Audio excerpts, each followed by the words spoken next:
அப்பாவி மக்கள் 22 பேர் படுகொலையானார்கள். அதில் சேத்துக்குளியாருடைய அண்ணனையும் அந்த சம்பவத்தில் படுகொலை செய்யப்பட்டார். திட்டமிட்டு தெரிந்துதான் ஆடுதிரடி கோபாலகிருஷ்ணன் வெள்ளை வாகனத்தில் அப்பாவிகளை ஏறச் சொல்லி அழைத்துச் சென்றார்.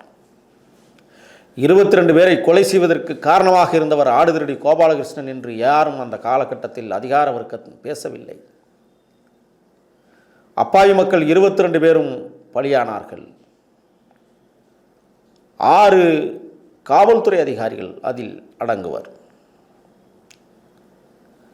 2 வண்டிகளும் சுக்குநூறாக உடைக்கப்படுகிறது. கச்சிதமாக வேலையை முடித்த வீரப்பனார் படை பாலாற்றின் கிழக்கு புறத்திலிருந்து நகர்ந்து அவர்கள் வேறு வழியாக கடந்த வனப்பகுதிக்குள் சென்று விடுகிறார்கள்.